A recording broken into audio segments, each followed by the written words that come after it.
boa noite. Quadrilhas internacionais especializadas em roubo e furtos de celulares estão em ação no Brasil. Muitos aparelhos levados por criminosos aqui estão indo parar do outro lado do mundo.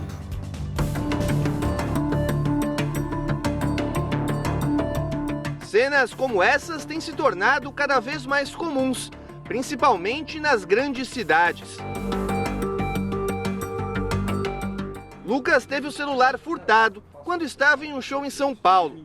Quando resolveu checar a bolsa, eu me deparei sem meu celular ali, né? Foi no momento que eu falei com os meus amigos para conseguir acessar o aplicativo do Buscar iPhone, para conseguir descobrir onde é que estava meu telefone, porque ele já não estava mais ali, né? E aí começou a minha saga. Eu olhava dia a dia, hora a hora, e quando eu me deparei 2 dias depois, o telefone estava na China. E eu falei assim, gente, como assim, né? Tipo, foi pra China, né? Uma coisa meio surreal pra mim, né? Dá para imaginar que um celular roubado aqui na Avenida Paulista pode parar na China. O país asiático se tornou um grande centro de receptação desses aparelhos por diversas razões. Uma delas é a reciclagem de metais raros, altamente lucrativa, que estão nos dispositivos. Os chineses controlam boa parte da cadeia produtiva de smartphones. Quando você está falando de um aparelho que não é novo, que não tem muito valor de mercado, ele já pode ser imediatamente desligado e desmontado e é enviado já basicamente como sucata. Alguns desses criminosos, eles trabalham por encomenda, né? Eles já têm até uma tabela de valor ali em cima de um aparelho que ele já tem para quem entregar. Esse receptador vai fazer uma consolidação, ou seja, vai trabalhar com vários criminosos diferentes, consolida isso e já envia numa carga para o exterior, porque lá o comprador já vai estar esperando. Outro fator determinante que propicia esse tipo de comércio de celulares roubados lá na China é a fragilidade com relação à cibersegurança. Quando você faz o bloqueio de um aparelho aqui no Brasil, você vai lá e bloqueia o e-mail do aparelho, esse bloqueio pode não refletir no mercado chinês e esse aparelho continua tendo mercado. Então ele pode ser vendido, diferentemente de se você tentar vender no Brasil, porque o aparelho vai estar bloqueado. Em apenas uma semana, o celular do Lucas estava do outro lado do mundo. Além do prejuízo, ele ainda relata que os criminosos conseguiram acessar dados do cartão de crédito e ainda exigiram mais informações para o desbloqueio total do aparelho. Até então que eu começo a receber mensagens de, aparentemente, quem estava com o posto de celular em chinês, e começa a conversar comigo, falando sobre o meu cartão de crédito. Se você não desbloquear, a gente está acessando o seu cartão de crédito, seus dados pessoais, informações de lojas suas, desbloqueie o telefone ou finalize a sessão, entregue o celular pra gente. Essa rota do crime não é exclusividade do Brasil. Na Inglaterra, a polícia descobriu uma quadrilha que enviou 40 mil aparelhos para a China, o equivalente a 40% dos furtos registrados em Londres. 15 pessoas foram presas. O especialista em segurança dá dicas de como se proteger dos bandidos. Normalmente o primeiro uso que o criminoso vai tentar fazer, né? Ele vai tentar ter acesso eventualmente aos documentos que estiverem dentro do celular, aplicativos bancários, tudo aquilo que ele conseguir extrair algum valor antes de transformar aquele aparelho em sucata. Então por isso é sempre muito importante tomar cuidado com quais os tipos de informação que você coloca dentro de um aparelho e sempre que possível ativar os fatores de segurança, a facial ou a digital, para você minimizar o impacto caso tenha o celular furtado. Hoje é sábado, 6 de dezembro de 2025. Veja agora os outros destaques desta edição. PMs são acusados de matar ladrão rendido e desarmado em São Paulo. 3 policiais que participaram da ação foram presos em flagrante por homicídio qualificado. Militar reage a assalto, persegue e mata suspeito à beira-mar. Soldado confessa que assassinou colega e ateou fogo a quartel no Distrito Federal.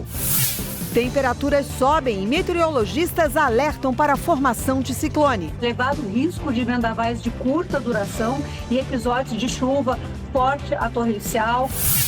A FIFA define os horários e locais dos Jogos da Copa do Mundo. E as 3 décadas de uma viagem sobre trilhos embalada pelo samba.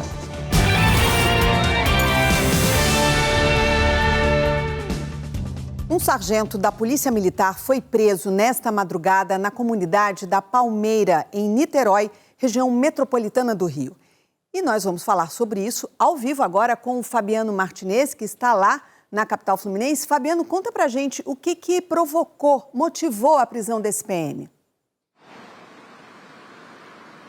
Boa noite, Simone. Boa noite a todos. O PM estava em um carro flagrado por câmeras do Centro Integrado de Segurança Pública de Niterói, logo após um confronto na comunidade. Foram 5 horas de intenso tiroteio que levou pânico a moradores do bairro do Fonseca. Segundo a Polícia Militar, o sargento Ednei Silva de Andrade estava em um carro com diversas marcas de tiro, quando foi abordado pelos agentes. Na revista foram encontrados com ele um fuzil e uma pistola com numerações raspadas, munições, cerca de R$3 mil em espécie, além de 2 celulares. Ainda segundo a PM, durante a abordagem, Ednei contou que era policial do batalhão do município de Duque de Caxias, que fica a mais de 30 quilômetros de onde foi capturado. A comunidade da Palmeira é dominada pelo Comando Vermelho e foi invadida pela facção rival, Terceiro Comando Puro.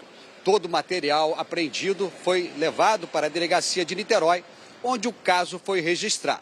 Simone. Ok, Fabiano, muito obrigada pelas informações. E a polícia de São Paulo registrou quase um trote por minuto neste ano.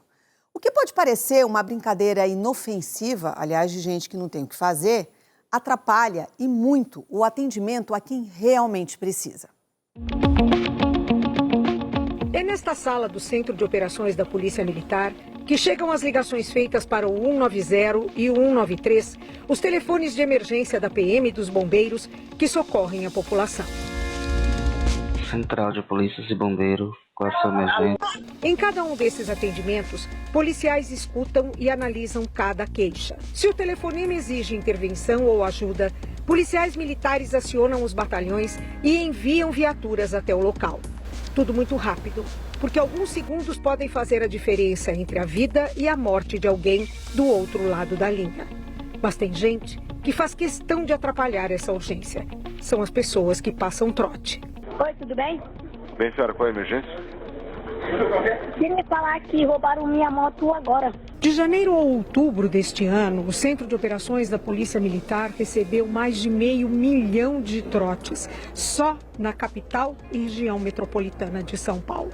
A média é de 1.200 chamadas de emergência que não são verdadeiras por dia. Praticamente um trote por minuto. Os falsos pedidos de socorro representam 4% de todas as ligações recebidas.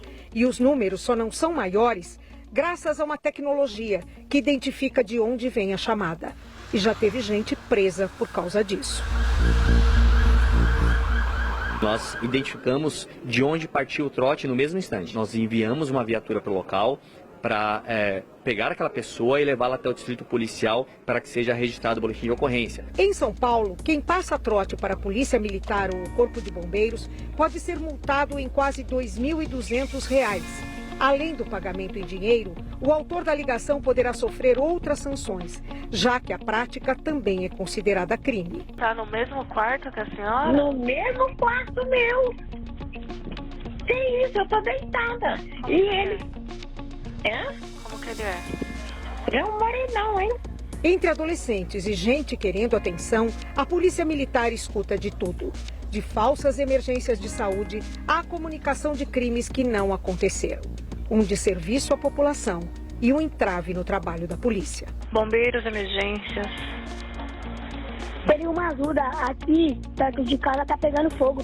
O prejuízo para a população é imensurável, tendo em vista que a Polícia Militar desloca diversos ativos operacionais para atendimento de um trote, enquanto outras pessoas com emergências ficam aguardando as viaturas retornarem para conseguirem atender. Uma pessoa morreu e 14 ficaram feridas após uma van que transportava estudantes bater na traseira de um caminhão em Soledade, no Rio Grande do Sul. Vamos para lá então, a Lenise Slauski é que traz mais informações para a gente ao vivo da capital gaúcha. Uma boa noite para você, Lenise. Essa pessoa que morreu era a professora dos estudantes, é isso? Uma boa noite para você. É isso mesmo, Simone. Boa noite a você, boa noite a todos. A professora Lisete Jardinello tinha 45 anos. Ela voltava junto dos alunos de uma excursão escolar de um parque aquático quando esse acidente aconteceu. De acordo com a Polícia Rodoviária Federal, um caminhão com pane mecânica estava parado na pista.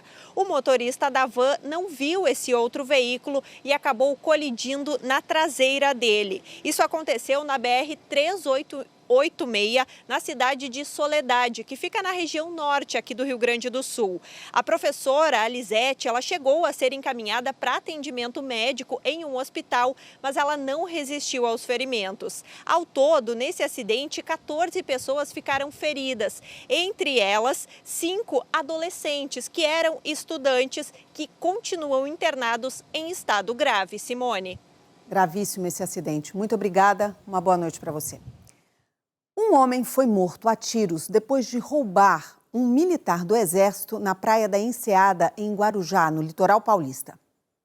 O militar caminhava pela faixa de areia quando foi abordado pelo criminoso que estava armado com uma faca. O assaltante roubou o celular, o relógio e uma corrente e fugiu correndo. Vídeos feitos por pessoas que estavam na orla da praia mostram o momento em que o ladrão foi perseguido e baleado. A imagem é forte, por isso o jornalismo do SBT optou por não exibi-la na íntegra. O cabo do Exército disse à polícia que disparou primeiro em direção ao mar como um sinal de aviso e depois mirou no assaltante, por pensar que ele também teria uma arma. Demorou, mas o calor finalmente chegou. E entre os estados que devem registrar alta nos termômetros está o Rio Grande do Sul, se destaca, viu? Os gaúchos terão que lidar com temperaturas que beiram os 40 graus. A paisagem não deixa esconder. Falta pouco para o verão. No céu, o brilho não pede licença. No asfalto, o calor reflete com força. E para escapar do sol escaldante e garantir uma sombra, vale tudo. Até montar barraca no meio do parque. Hoje está muito quente, nós tivemos que trazer a barraca. Muita água, muito gelo, muita cadeira e muita confiança para dar tudo certo. Quer tomar um banho? Sim! Para refrescar? Sim! O banho refresca mesmo, mas a bebida gelada ainda é a principal aliada para quem está fora de casa neste calor. Tem que sair procurando uma sombra. Eu trouxe o garotão para jogar hoje com a escolinha de futebol dele, né? E aí aproveitei e peguei uma água do rapaz aqui já. A água não pode faltar. Não pode faltar, tá muito quente, né? Trouxe uma com gelo ali, mas tem que tomar uma, não pode faltar mesmo. As altas temperaturas já chegaram nos estados do sul do país. E para ficar. Segundo os meteorologistas, o verão deve começar sob influência do fenômeno Laninha, que causa a estiagem. E com menos chuva, a previsão é que os termômetros alcancem os 40 graus com mais frequência. Por isso, os cuidados precisam ser redobrados. Esse cardiologista explica que, diante das altas temperaturas, os riscos aumentam, principalmente para quem já tem doenças que atingem o coração. A partir dos 35 graus até os 42, 43 graus, existe um aumento linear da taxa de mortalidade cardiovascular, que inclui o infarto e o acidente vascular cerebral. Aquelas pessoas que gostam, por exemplo, de treinar na rua, a recomendação é que elas façam de manhã cedo, quando as temperaturas ainda são mais amenas. O calorão também pode provocar fenômenos climáticos, como o que está previsto para a próxima semana. Um ciclone extratropical potente que vai impactar não só os estados do sul, mas também levar instabilidade ao centro-oeste e sudeste, com elevado risco de vendavais de curta duração e episódios de chuva forte a torrencial. E para quem conviveu com o frio intenso do inverno por mais tempo do que gostaria, é melhor aproveitar enquanto dá. E para enfrentar o termômetro, o jeito é... Não ficar muito exposto ao sol, né? Botar um boné, tal, botar uma camiseta quando tiver um tempo que já passou, assim, um período. Isso aí, tomar cuidado e se hidratar bastante. Que tá só começando o verão. É isso. Estamos falando de calor, né? Você já imaginou um futuro sem praias?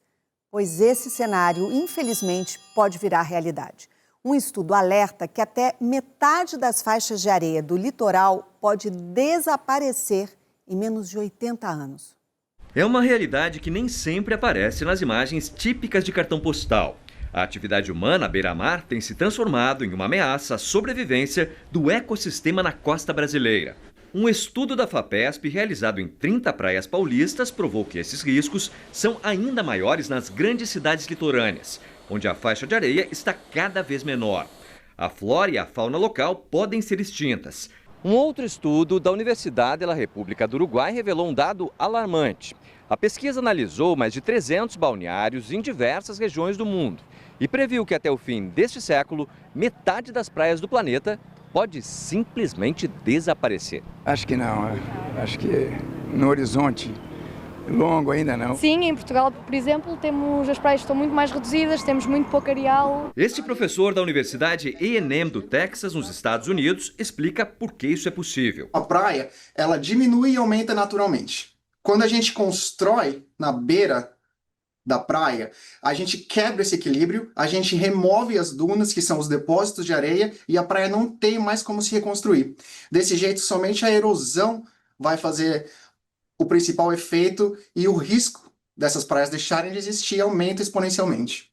Na praia de Ipanema, na zona sul do Rio, um projeto da prefeitura preserva áreas de restinga. Uma solução para tentar frear esse problema. A restinga, ela cumpre essa função, vamos dizer assim, de um anteparo, né, da força do mar invadindo o território. Ela cumpre também um papel de fixação das dunas de areia, de modo a evitar ou minimizar muito os processos erosivos que podem ser nocivos e comprometer a própria urbanização. Mas especialistas garantem que é preciso fazer mais. O principal seria não construir na beira das praias.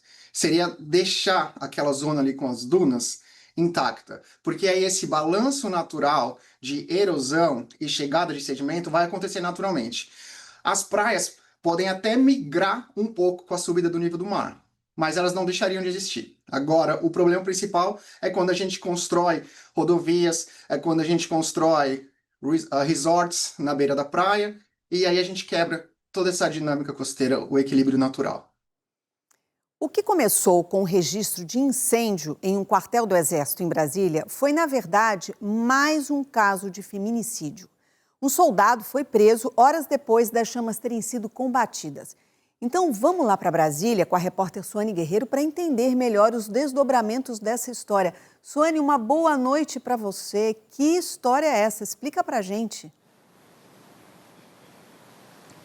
Oi, Simone, muito boa noite a você, a quem nos acompanha. O caso gerou comoção na cidade e tem repercutido bastante nas últimas horas. O soldado Kelvin Barros da Silva, de 21 anos, confessou ter matado Maria de Lourdes Matos, de 25. Ela era cabo do Exército e havia ingressado na corporação há apenas 5 meses para ser musicista. O militar disse que os dois teriam um relacionamento amoroso e que o crime foi motivado por um desentendimento entre eles. Kelvin tomou posse de uma faca militar dela, deu um golpe profundo no pescoço de Maria de Lourdes e depois incendiou o local. A polícia disse que encontrou com Kelvin a arma de fogo da vítima, além de outros pertences. Familiares e amigos dela dizem desconhecer que havia esse relacionamento. O militar vai responder pelos crimes de incêndio, furto de arma de fogo, fraude processual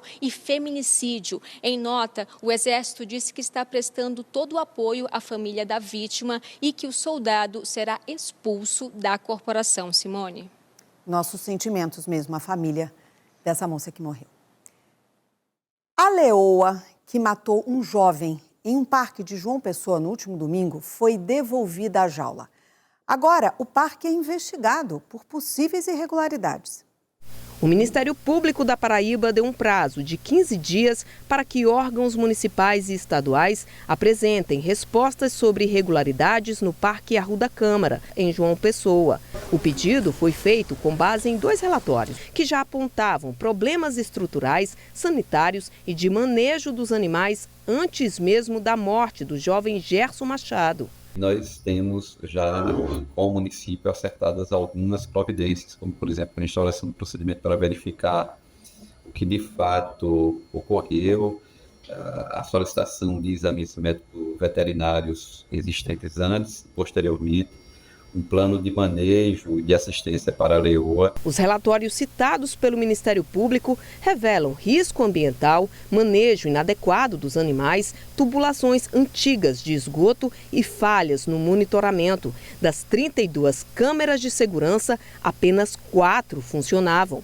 Também foram identificados registros incompletos ou desatualizados sobre os animais do parque e denúncias de furtos e mortes de animais não registradas oficialmente. A leoa Leona, que se envolveu no ataque após um período de quarentena, retornou à jaula nesta quinta-feira. A Leona já está apresentando muita tranquilidade, ela já voltou ao recinto e voltou de forma muito tranquila, já fez os comportamentos biológicos. No último dia 30 de novembro, Gerson Machado escalou uma parede de mais de 6 metros no parque para entrar na jaula da leoa. O animal atacou e matou o jovem. Enquanto as investigações avançam, as atividades aqui no local estão oficialmente suspensas. Uma portaria publicada pela Prefeitura de João Pessoa determina o fechamento imediato do parque por tempo indeterminado.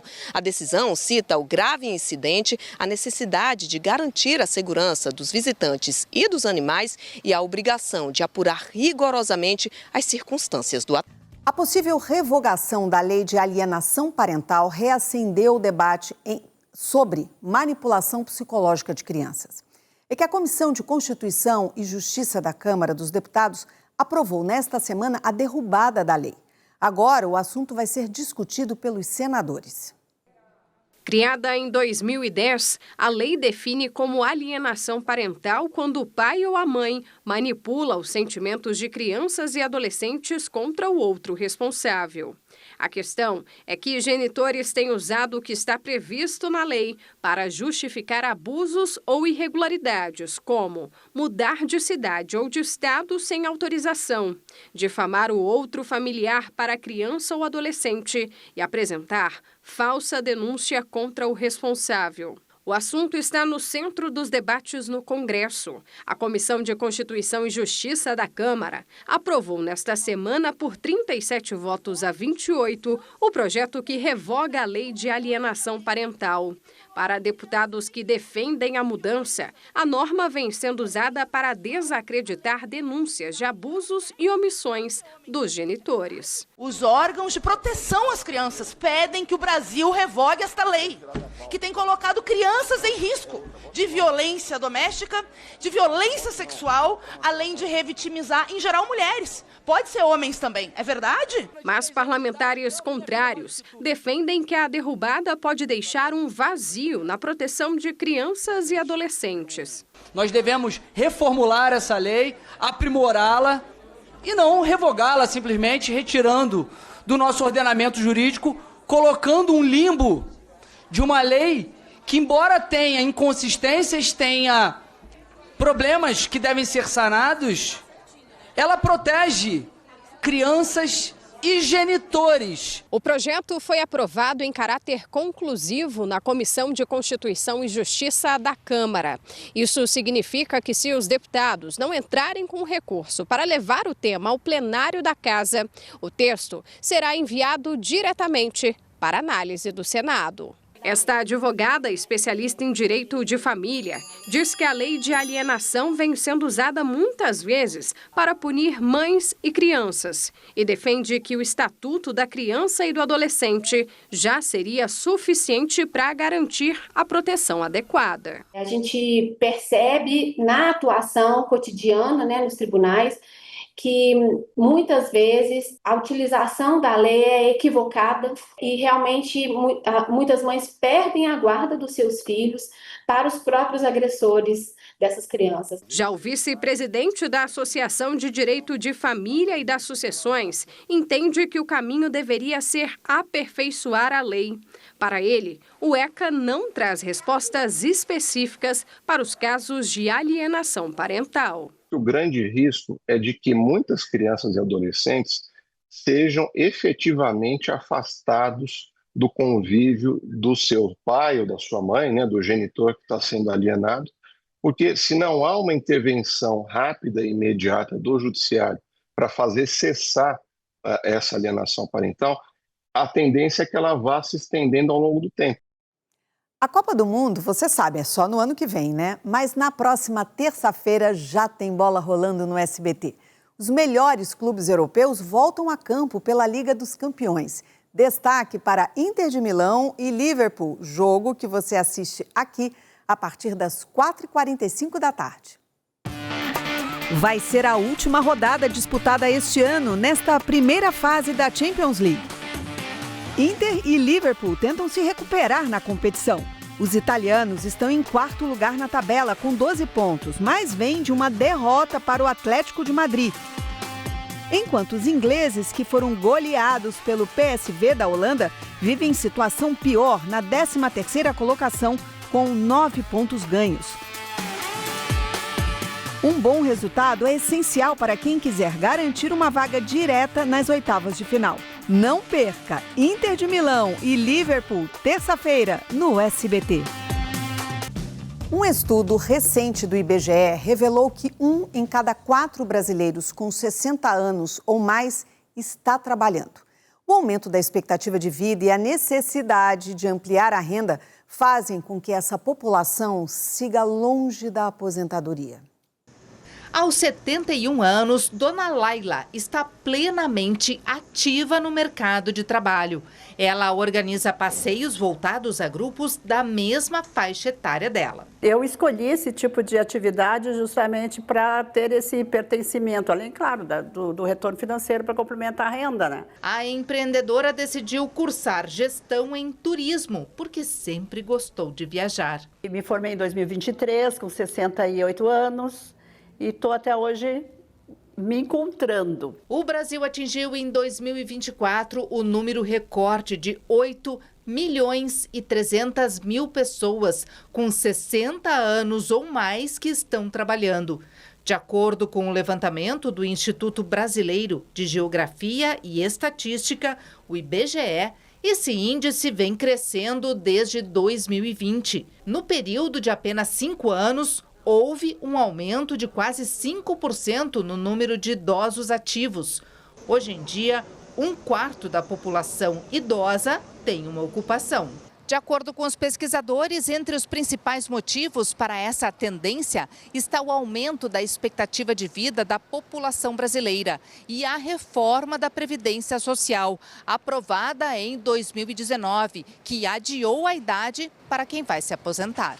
Ao mesmo tempo, você tem muitas pessoas que trabalham, além de estar aposentadas, porque precisam de complementação de renda. Cerca de 70% dos benefícios, eles são um salário mínimo. Enfim, muita gente busca uma complementação de renda. O estudo também apresenta outra marca histórica. A taxa de desemprego na parcela mais velha da população ficou abaixo de 3% no ano passado. Porque você tem muitas pessoas nesse grupo de idade que está conectada com o mercado de trabalho como conta própria. Dona Laila faz planos para o futuro da carreira. Sempre ir mais longe. Esse fim de semana tem mutirão do INSS pelo país. A expectativa é que os funcionários antecipem perícia médica de quase 19.000 pessoas.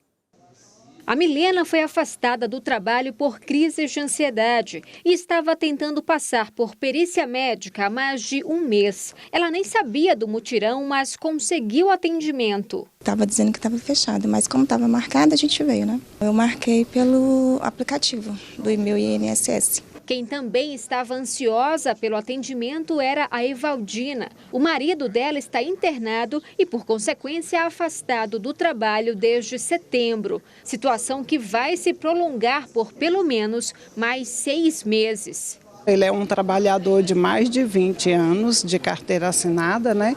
E eu acredito que ele vai conseguir, pelo menos pelo internato dele, ele conseguir receber pelo menos o salário. Então a gente vai fazer a perícia hoje e retorna com ele de volta para ficar internado. O mutirão vai continuar neste domingo em mais de 90 agências espalhadas por 22 estados do país. Alguns com atendimento presencial e outras via teleatendimento. Das 19.000 perícias previstas para serem concluídas neste fim de semana, 13 mil vagas estão agendadas e 6 mil foram deixadas em aberto para que as pessoas pudessem marcar de última hora. Quem ainda tiver interesse pode acessar o aplicativo Meu INSS em busca de um horário para este domingo. E esse esforço concentrado não veio à toa. Em outubro deste ano, a fila do INSS somou mais de 2.800.000 pedidos, o maior patamar da história. A maioria dos casos envolve pessoas que aguardam para ter acesso ao benefício por incapacidade temporária e ao BPC, o benefício de prestação continuada. Mas também há casos de pedidos por aposentadorias, pensões e licença maternidade. Em visita a um posto de atendimento em Planaltina, no Distrito Federal, neste sábado, o presidente do INSS, Gilberto Valler, afirmou que os requerimentos aumentaram mais de 20% ao longo do ano e que o mutirão é uma das estratégias para a redução da fila. Facilita para o cidadão, traz um ambiente mais tranquilo para ele atender e facilita porque ele não perde o seu dia a dia. Com criança, no trabalho, com pais, ele pode vir para poder fazer esse atendimento com hora marcada. 3 policiais militares foram presos, acusados de matar um ladrão que já estaria rendido e desarmado. Ele e outros 4 comparsas assaltaram uma casa onde viviam idosos, em um bairro nobre da capital paulista. Esse é controle. Abriu, entrou aqui, já entrou me derrubando aqui, jogou no chão lá. Por segurança, a vítima preferiu não mostrar o rosto. Os criminosos deixaram o carro estacionado e seguiram a pé até a casa do casal de 77 anos. Ao ouvir o barulho do portão, eles pensaram que fosse o filho chegando e ligaram para ele. Desconfiado, o filho acionou o 190. Enquanto a polícia não chegava, o casal ficou rendido e amarrado no quarto. Os idosos viveram momentos de terror nas mãos dos assaltantes que estavam encapuzados. Um deles falou para minha esposa, fica calma, faz o que eu estou mandando, porque aqui a gente não tem dó de ninguém, não. Com a chegada da polícia militar, a casa foi cercada. Um dos criminosos que estava do lado de fora, dando cobertura, conseguiu fugir. Outros 3 foram presos em flagrante. Já um 4º comparsa, de 18 anos, foi baleado, socorrido, mas não resistiu aos ferimentos. De acordo com o boletim de ocorrência, a gravação das câmeras acopladas nas fardas dos policiais estava desligada. Ela só foi acionada depois dos disparos, mas retrocedeu 90 segundos e flagrou os PMs. O sistema registrou o momento exato dos tiros. As imagens mostram o suspeito rendido com as mãos levantadas e desarmado. Diante do que foi gravado, 3 policiais que participaram da ação foram presos em flagrante por homicídio qualificado. Durante o interrogatório, os policiais militares optaram por permanecer em silêncio. Armas, munição e objetos usados para invadir a casa foram apreendidos.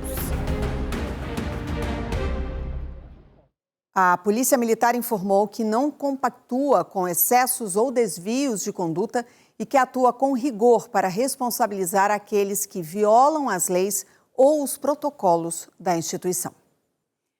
O rapper Rael é mais uma vítima da violência em São Paulo. Neste sábado, o músico teve a moto roubada. Então vamos falar com o Álvaro Nocera, que traz outros detalhes desse caso. Uma boa noite para você. Álvaro, conta pra gente como é que aconteceu esse assalto. Boa noite, Simone, a todos que nos acompanham. O cantor e compositor de 42 anos contou que estava na cancela de saída do Parque Vila Lobos, que fica no Alto de Pinheiros, quando 2 criminosos se aproximaram, apontaram uma arma e levaram a moto. Ele falou sobre o caso, sobre este assalto, nas redes sociais. Felizmente, com o apoio da Polícia Militar e da Guarda Civil Metropolitana, a moto foi encontrada horas depois na cidade de Osasco, que fica na Grande São Paulo. O capacete e câmeras de filmagem do artista não foram recuperados. Rael afirmou que a motocicleta tinha rastreador. Procurada, a Secretaria da Segurança Pública informou que não houve o registro do crime até o momento. Já a administração do Parque Vila Lobos afirmou ter o compromisso com o bem-estar dos frequentadores e que está colaborando com as autoridades. Simone. É chocante a gente ver as imagens, né? O flagrante do assalto. Álvaro, muito obrigada pelas informações. A Prefeitura de Porto Alegre sancionou uma lei que autoriza a instalação de câmeras de monitoramento em salas de aula. A medida tem defensores, mas também tem críticos, entre pais e professores. Câmeras para todo lado, equipamentos que farão parte de um sistema de monitoramento eletrônico. Nos próximos meses, este será o cenário das escolas municipais na capital gaúcha. A legislação já foi sancionada e já tem pai de aluno questionando a medida. Eu acho que as crianças precisam ter liberdade para dialogar com os educandos, com os educadores, com as educadoras e estabelecer formas de contenção da violência, de processos educativos, mais saudáveis sem serem vigiados. A Débora tem 2 filhos na rede pública de ensino. Ela aprovou a proposta e vê positivamente o monitoramento do local onde os filhos estudam. Na verdade, eu acho uma ótima oportunidade, porque o que acontece? Hoje em dia, a gente preza muito pela segurança, né? E não só pelos meus filhos, mas também pelos professores. Também a questão de agressões que acontecem dentro de sala de aula. De acordo com a Prefeitura de Porto Alegre, a instalação das câmeras tem como objetivo garantir a segurança de estudantes e funcionários e evitar cenas de violência como esta. Já para a Associação Municipal dos Trabalhadores em Educação, a norma prejudica o andamento das atividades em sala de aula. Ela representa para nós a falência da educação, a confiança da sociedade no processo educacional, porque cuidar e educar é um dos pilares da educação. A nova lei determina que as câmeras de monitoramento sejam instaladas nas salas de aula, bibliotecas e áreas comuns. Não haverá câmeras nos banheiros e na sala dos professores. Além das imagens, os equipamentos também devem captar o áudio dos ambientes. O acesso ao conteúdo gravado será restrito aos gestores da escola, à Secretaria de Educação e às autoridades. Nos casos em que houver indícios de violência ou conduta imprópria, os pais também podem solicitar os registros. Começando pela educação infantil, a instalação das câmeras será gradual e depende do orçamento da Prefeitura.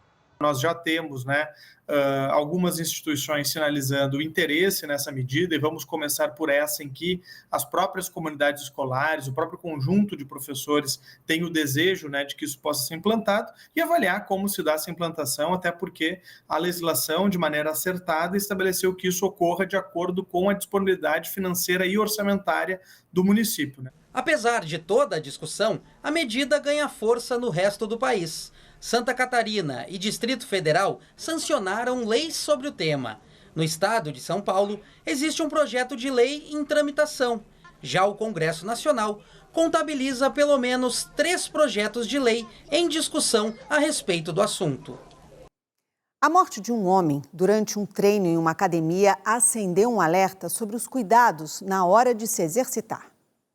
O que era para ser mais um treino de Ronald José Salvador, de 55 anos, terminou da pior forma. Ronald morreu após ser atingido no peito por uma barra de supino, enquanto treinava nesta academia de Olinda, cidade pernambucana. As imagens são fortes e, por isso, o jornalismo do SBT optou por não exibi-las na íntegra. Esse instrutor de academia viu o vídeo e explica que Ronald segurava a barra de forma errada no momento do acidente. Repare que o polegar dele está atrás da linha da barra. Segundo o especialista, a mão precisa abraçar o equipamento com firmeza. Então, às vezes pode ocasionar por a sua mão estar suada, você às vezes passou um creme na mão ou um óleo e ela ficou um pouco de uma forma que vai poder deslizar a barra. Então, acredito que daquele exercício é um pouquinho de falta de conhecimento na hora da pegada do exercício. O famoso Projeto Verão e as promessas de Ano Novo trazem muita gente para as academias nessa época. Mas sem a orientação de um profissional qualificado, existem sérios riscos de se sair do treino com alguma lesão. Por isso, alguns cuidados importantes devem ser levados em conta na hora de se exercitar. O conselho que eu dou é faça as perguntas que você tiver dúvida, não tenha medo de perguntar mais de uma vez. Às vezes você está treinando, você vai fazer 5, 10 exercícios diferentes, pode perguntar todo exercício que você tiver dúvida para você sair daqui sem nenhuma dúvida e principalmente feliz e saudável. Quem já treina há algum tempo sabe que para evitar lesões e acidentes, os cuidados devem ser redobrados. Eu sempre tive a orientação do profissional, isso é fundamental. Então, a gente quer botar muito carga, quer aumentar peso. Aí com o tempo, com a experiência, tu vê que é executar, né? É um movimento correto, o resultado é melhor. Nunca me lesionei porque eu sempre tive um bom auxílio dos meus colegas instrutores, que hoje eu agradeço muito porque eu conheço muitos que já lesionaram um ombro, um joelho, um quadril e eu nunca tive nenhum tipo de lesão dentro da academia. O governo Lula foi considerado ótimo ou bom por 32% das pessoas ouvidas na nova pesquisa Datafolha. O cenário é de estabilidade em relação ao levantamento anterior. Vamos aos números? Na pesquisa anterior, realizada em setembro, 33% avaliaram o governo como ótimo ou bom. O novo levantamento revela que 30% das pessoas ouvidas consideram a gestão Lula como regular. Esses entrevistados eram 28% na última pesquisa. Para 37%, o governo do petista é ruim ou péssimo. Em setembro, a reprovação era de 38%. Não sabe ou não respondeu 1%, contra 2% da pesquisa anterior. O Datafolha também projetou cenários para as eleições do ano que vem. Em um eventual segundo turno contra Flávio Bolsonaro, Lula teria 51% dos votos contra 36% do senador do PL do Rio de Janeiro. Na pesquisa anterior, no fim de julho, o petista aparecia com 48% e Flávio com 37%. O levantamento ouviu 2.002 eleitores entre terça e quinta-feira. Foi concluído, portanto, um dia antes de Flávio Bolsonaro anunciar que foi escolhido pelo pai para disputar a presidência. A margem de erro é de 2 pontos percentuais, para mais ou para menos. O SBT Brasil fala agora do consumo de alimentos ultraprocessados. Nos últimos 40 anos, o número de pessoas se alimentando mal cresceu de 10% para 23%. E o motivo? O preço e também a praticidade na hora de cozinhar. Lista de compras na mão para não esquecer de nada, principalmente os biscoitos que os netos tanto gostam. Se não compra, tem reclamação. E se a criança for junto às compras, aí mesmo que o carrinho fica repleto de guloseimas. Muito biscoito que ela adora. Bolo. Também não pode faltar o macarrão instantâneo e os enlatados para os adultos. Porque também faz instantâneo, se faz rapidinho, entendeu? E a gente tem nosso corre todo dia de trabalho, disso e aquilo, é escola de criança e é muito mais fácil de fazer. Os alimentos ultraprocessados caíram no gosto do brasileiro. Eles atraem o consumidor pelo preço, sabor, praticidade e durabilidade. Alimentos ultraprocessados são alimentos que não são reconhecidos como comida, né? Comida de verdade. Então, na prática, a gente pode visualizar, principalmente na lista de ingredientes, alimentos que não têm uma lista tão saudável. O que é isso? Nomes estranhos. Nomes que a gente nunca ouviu na vida, que a gente acha que tem uma linguagem diferente. Normalmente são alimentos ultraprocessados, que é a química colocada naquele alimento. Dos anos 80 para cá, o percentual de brasileiros que consomem alimentos ultraprocessados subiu de 10% para 23%. É o que aponta uma série de artigos publicados por uma revista científica internacional. O estudo foi elaborado por 43 cientistas de vários países, entre eles brasileiros. O fenômeno atinge outros 93 países. Nos Estados Unidos, o aumento do consumo dos industrializados foi de 60% nos últimos 45 anos. É o líder do ranking. Os pesquisadores fazem um alerta mundial pelo risco à saúde pública. Obesidade, vem crescendo, estima-se que em 2030 esse número vai estar ainda maior.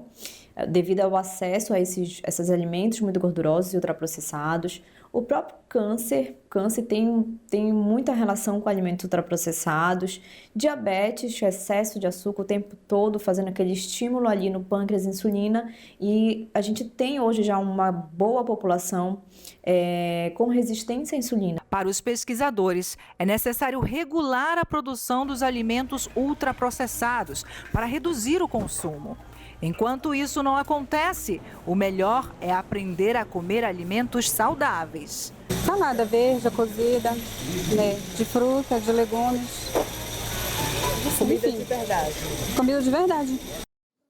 E o Pix, bateu mais um recorde. Foram mais de 300 milhões de pagamentos pelo sistema apenas nesta sexta-feira. O volume de dinheiro movimentado se aproximou, olha isso, dos 180 bilhões de reais. Com 5 anos de funcionamento, o Pix já é usado por quase todos os brasileiros. Ele está por toda parte. Dentista, aceitamos Pix. Promoção corte de cabelo, aceita Pix. Nesta loja de roupas é a preferência dos clientes. Dificilmente tem dinheiro. Mas ou é débito em conta ou a gente utiliza o Pix. A gerente conta que o dinheiro físico ainda tem um público específico, que não abre mão das cédulas. Dinheiro é terceira idade, normalmente usa. As formas de pagamento que normalmente é feita aqui é sempre em débito em conta ou Pix, mas é Pix. Por quê? Muito mais fácil e prático. 93% dos brasileiros adultos usam Pix. O sistema representou quase metade de todos os pagamentos realizados no Brasil no ano passado.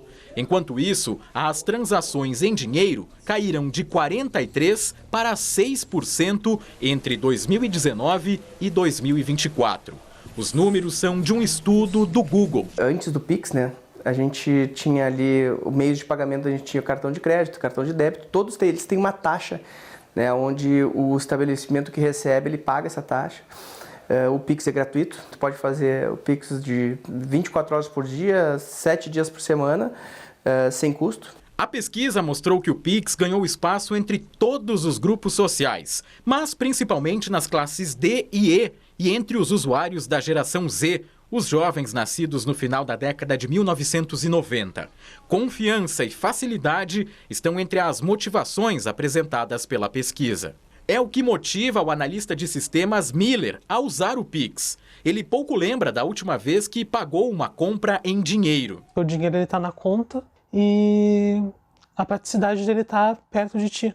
Para te fazer qualquer transação no celular, em vez de depender de ir em algum lugar e pagar a pessoa fisicamente. Da mesma forma que ele redemocratiza, ele também aumenta o controle do governo sobre as transações bancárias. O Banco Central tem o controle de tudo, O que não é problema para os artistas de rua, que se modernizaram para garantir aquela gorjeta. O ancho da esquina democrática tem Pix.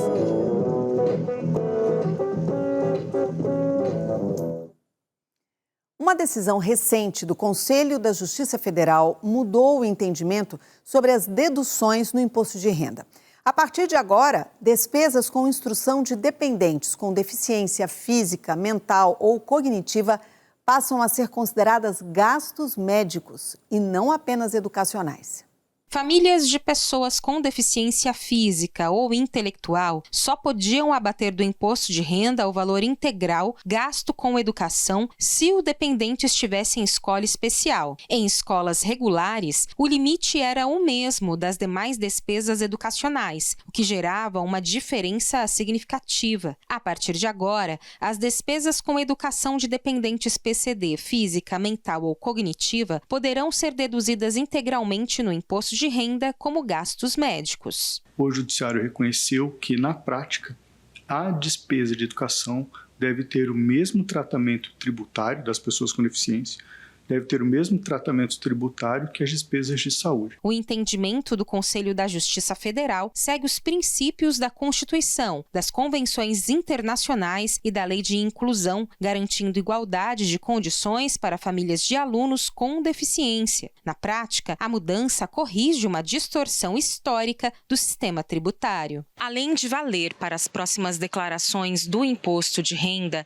a decisão abre um caminho para quem tem dependentes antes PCD, o de pedir de volta o valor pago em declarações de anos anteriores. Os últimos 5 anos, pode haver reabertura da declaração de imposto de renda da pessoa para receber o que foi pago indevidamente, e para as declarações futuras também o contribuinte vai poder usar essa regra. A Belisa é mãe do Rafael, de 12 anos, que tem autismo nível 3. Ela conta que despesas com escola, terapias e apoio educacional são constantes. Toda forma de restituição que a gente tem é importante porque a gente investe no tratamento dele, né? A gente tem muito gasto com terapia, com médico particular, com alimentação específica, né? Então isso acaba ajudando a gente. Começaram a valer nesta semana as novas regras da Agência Nacional de Aviação Civil para empresas de balonismo. A segurança nos passeios de balão ganhou destaque após o acidente que matou 8 pessoas em Santa Catarina em junho deste ano. As novas regras entraram em vigor no dia 1º de dezembro. Em Praia Grande, sul de Santa Catarina, conhecida como Capadócia Brasileira, as empresas de balonismo não estão realizando as atividades até que estejam 100% dentro das normas exigidas. E agora nós estamos aguardando, que essas empresas passem por esse processo de readequação, dos seus equipamentos, porque todo o equipamento precisa voltar para a fábrica, para que a fábrica possa fazer essa inspeção, essa vistoria, e aí sim emitir toda essa documentação como se fosse praticamente um novo equipamento. As novas regras estabelecem o seguinte: balões para voos comerciais têm que ter certificação cumprindo as normas técnicas exigidas. Os modelos que não forem certificados devem passar por avaliação técnica. Os pilotos devem ter a licença de piloto de balão livre válida. Empresas de voos devem ter cadastro na ANAC e orientar em cada voo normas de segurança aos passageiros. Os operadores devem elaborar planos de voo com base em dados meteorológicos e a Prefeitura auxilia na fiscalização e deve informar os locais de decolagem. O processo com essas novas regras vai ser dividido em 3 etapas. A primeira é essa que entrou em vigor no dia 1º de dezembro, que trata basicamente da segurança dos balões, das empresas e dos pilotos nesse primeiro ano de transição. As outras 2 etapas vão ser discutidas em audiência pública e devem ser concluídas até 2028. Eu voo há 32 anos, a minha família já está na 3ª geração de balonistas, meus netos já são pilotos. Tem quase 8 mil famílias aqui que praticamente dependem do turismo para sobreviver. Antes era uma incógnita. Eu estou contratando uma empresa, essa empresa segue regras de segurança e era uma decisão de cada empresa. Hoje não, hoje você tem que seguir. A economia de Praia Grande tem como base o turismo e o balonismo é a principal atividade. As novas regras chegam como uma esperança de retomada do setor e também dão mais segurança para quem procura o serviço. Principalmente eu trabalho em pousada, essas coisas assim, afetou bastante, mas agora acredito que vai melhorar sim, se Deus quiser, até na questão do comércio também. Conforme essas normas, essas regulamentações novas, com certeza o pessoal vai voltar ao fluxo que era antes na atividade de balonismo, porque vai se sentir mais seguro. As festas de final de ano se aproximam e com elas as viagens em família. Mas não são todos os moradores que saem de casa para aproveitar as férias. Para alguns animais de estimação, vejam isso, esta época é sinônimo de abandono. No litoral paulista, agora, quem deixar cachorro e gato sozinho por muito tempo vai pagar multa. O pequeno Ariel foi encontrado dentro de uma caixa, abandonado em plena rua. Foram horas, sem comida, sem água. Mas o maior ferimento não foi físico, foi emocional. A gente chama no comportamento animal perda do controle da própria vida. O Ariel tinha se entregado, ele estava esperando a morte. E você tirar um animal ou uma pessoa desse estágio que podemos chamar de depressão é muito difícil. Resgatado por uma ONG, o gatinho teve a saúde restaurada, recebeu carinho e finalmente um novo lar. A Organização Mundial da Saúde estima que existam mais de 30 milhões de animais abandonados no Brasil. Para combater os recentes casos de abandono animal, A cidade de Santos, no litoral paulista, considera como maus tratos a atitude de deixar um animal sozinho por 36 horas. O que vai impactar a população é a possibilidade da aplicação de uma multa de até R$10 mil em casos de denúncias reincidentes. Existem muitos casos, não são poucos, são muitos casos de pessoas que às vezes vão viajar, às vezes por um fim de semana prolongado, às vezes vão passar uma semana fora, 15 dias fora, e deixam os seus animais dentro de casa com 2, 3 vasilhas. Isso é considerado maus tratos. A pena mínima prevista é de R$ 1.500 e todo o valor arrecadado será destinado a ações de proteção animal. A fiscalização ficará sob responsabilidade dos órgãos municipais. É muito triste precisar ter uma lei dessas, né? É muito triste. A que ponto o ser humano chega? O projeto foi aprovado pela Câmara de Vereadores e agora segue para a sanção do prefeito. É bem importante essa lei porque o animal depende da gente, né? É uma responsabilidade muito grande, né? O animal precisa do ser humano para cuidar dele, né? Principalmente o cachorro, que é tão dependente de um ser humano para cuidar dele. E quando o cuidado existe, o retorno vem em forma de amor. A Misha, uma vira-lata resgatada, trouxe um novo significado à vida da família que a adotou. Meu esposo no trabalho pegou ela, só tinha pele e osso. Hoje ela está desse tamanho, não me deixa sozinha, é uma companhia. Companheira. A Rússia lançou hoje cerca de 700 drones e mísseis contra várias cidades da Ucrânia. A maior parte dos bombardeios atingiu alvos ligados à infraestrutura de transporte e de energia. A usina nuclear de Zaporizhia, a maior da Europa, ficou desconectada da rede elétrica por cerca de meia hora. A Agência Internacional de Energia Atômica classificou o episódio como extremamente preocupante. Alguns drones e mísseis acabaram caindo em áreas residenciais. Pelo menos 8 pessoas ficaram feridas, segundo as autoridades ucranianas. A nova onda de ataques acontece enquanto representantes da Casa Branca e do governo da Ucrânia se encontram pelo 3º dia seguido nos Estados Unidos. Eles tentam avançar, ainda sem sucesso, em um plano de paz que seja aceito por Moscou.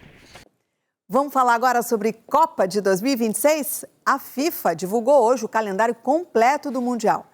Tá curioso para saber todas as datas e também os locais dos Jogos do Brasil? Então vamos acompanhar a reportagem do João Venturi. Um anúncio esperado há meses.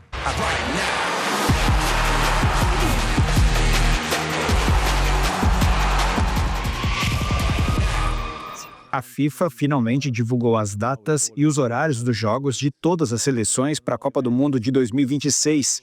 Agora, torcedores, jogadores e comissões técnicas podem se planejar para uma das campanhas mais desafiadoras dos últimos anos.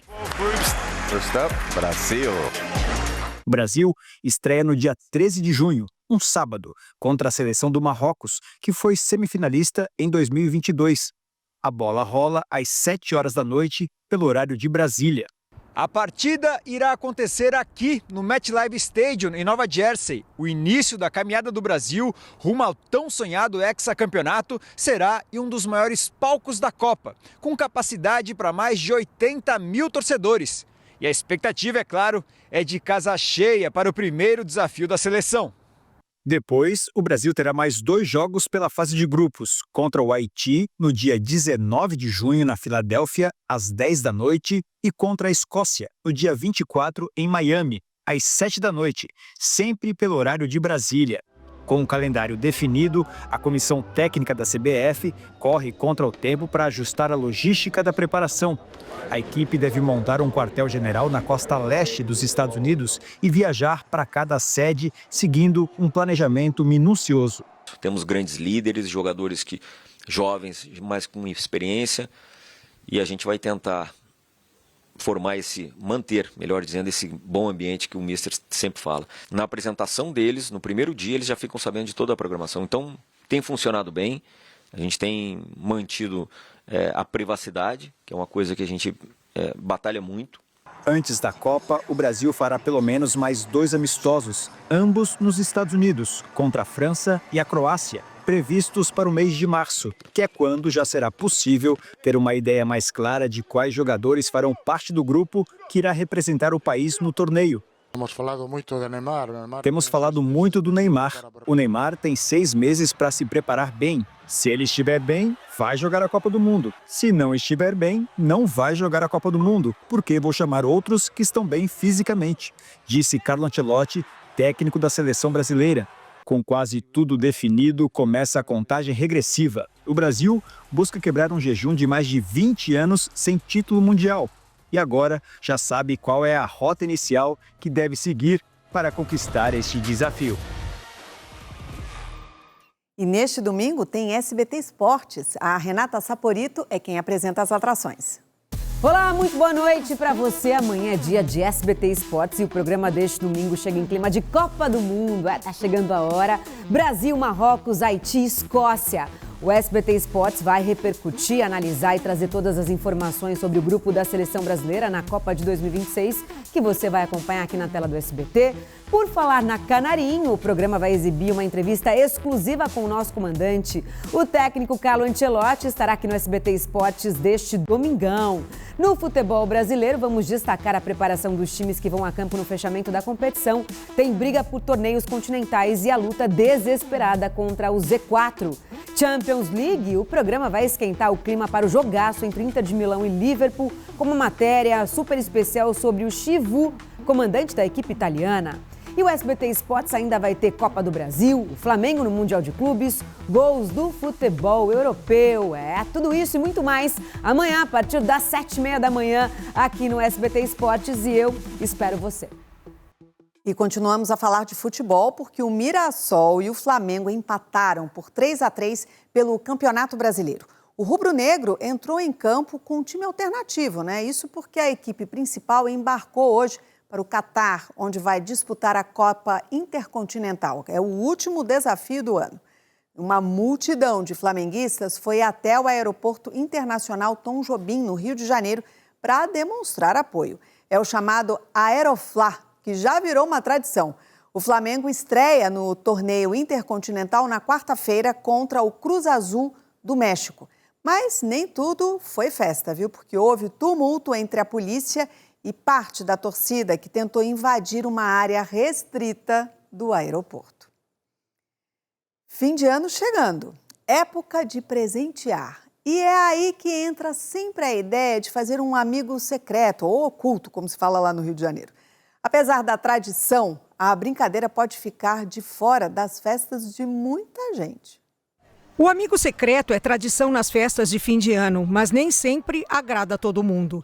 A Thalita descreve com detalhes o momento em que percebe que o presente que não gostaria de ganhar pode ser o dela. Na verdade, eu sempre dou muito azar com o amigo secreto. Então, quando eu vejo aquela sacolinha que eu não gostaria que fosse eu e a pessoa já começa a me descrever e eu já fico bem desanimada. As colegas de consultório dentário da Thalita queriam a confraternização, mas sem troca de presentes. Olha, eu acho um pouco difícil esse negócio de amigo secreto, porque às vezes você não sabe muito o gosto da pessoa. Tem pessoa que você tira ali o papelzinho, você até conhece, sabe? Mas às vezes tem alguns que a gente é meio difícil de achar, de encontrar um presente, né? Pode até ser por isso, ou porque o dinheiro está curto, ou simplesmente porque saiu de moda. Mas o fato é que uma pesquisa da Confederação Nacional dos Dirigentes Lojistas já indicou: apenas 36% dos entrevistados pretendem participar do amigo secreto. E já avisam que vão gastar menos que o ano passado, em média R$ 72. Dos que vão entrar na brincadeira, mais da metade adoram participar. Já 39% consideram que é um bom jeito de presentear gastando menos. E 14% só entraram para não serem considerados antissociais. A recomendação é que seja muito mais um momento para trocar presentes, para descontrair, para coisas mais leves, do que realmente para ir com uma expectativa de ganhar uma coisa legal mesmo. Nas ruas, a pesquisa se confirma. As comemorações da maioria serão sem o amigo secreto. Não, amiga, esse ano não vai ter. Todo mundo trabalhando, muita correria, então a gente vai deixar passar. Mas ainda tem gente que concorda com a brincadeira e espera ser bem retribuído no presente. Não, vai participar, mas também quer ganhar um presentinho legal, né? Amigo secreto da empresa. Um outro jeito de comemorar foi modernizar a brincadeira. Essas amigas fizeram o amigo da onça. As sorteadas pegam um chocolate e a última fica com o dinheiro da caixinha. Eu gosto da última parte, né? Chocolate eu nem ligo, é? Já esse outro grupo resolveu fazer a festa das cores. Vestido, sacolinhas e presentes da mesma cor, para trocar entre elas. Cada uma saiu com 6 sacolas. Nada secreto, tudo colorido. Eu vou ganhar 6 sacolas. A minha, que eu trouxe, e mais 5, né? Então, tem a possibilidade de ter algo que eu vou gostar. É melhor assim. É bem melhor. Gostei. E neste sábado, o Trem do Samba chegou à 30ª edição, lá no Rio de Janeiro. O repórter Fabiano Martinez acompanhou tudo de perto. Acostumada com o ritmo frenético dos trens, a Central do Brasil parou para ver o samba passar. Bambas de todas as partes da cidade prestigiaram a festa. Afinal, são 30 anos de tradição. É um dia especial, porque esse ano eu estou completando 60 anos, tá? E 30 anos de trem de samba. No palco, baluartes do Carnaval Carioca, como Tia Surica.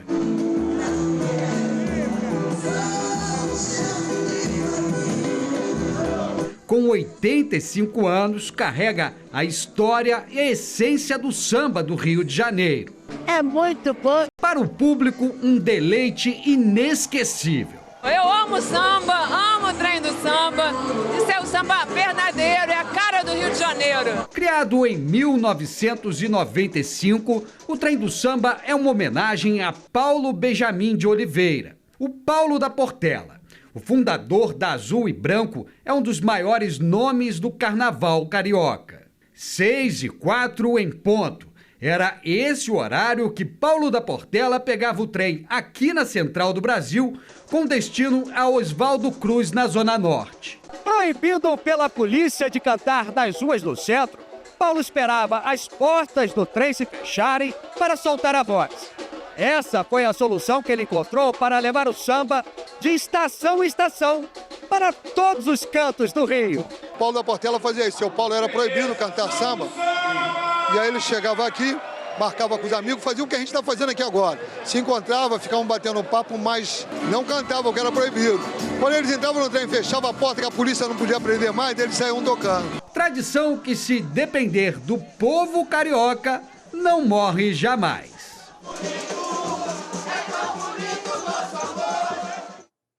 Perdeu ou quer rever alguma reportagem? Tá tudo lá no nosso canal no YouTube e também no nosso site, o sbtnews.com.br. Você fique agora com o Bake Off Brasil. Uma boa noite para você, um ótimo domingo. Tchau!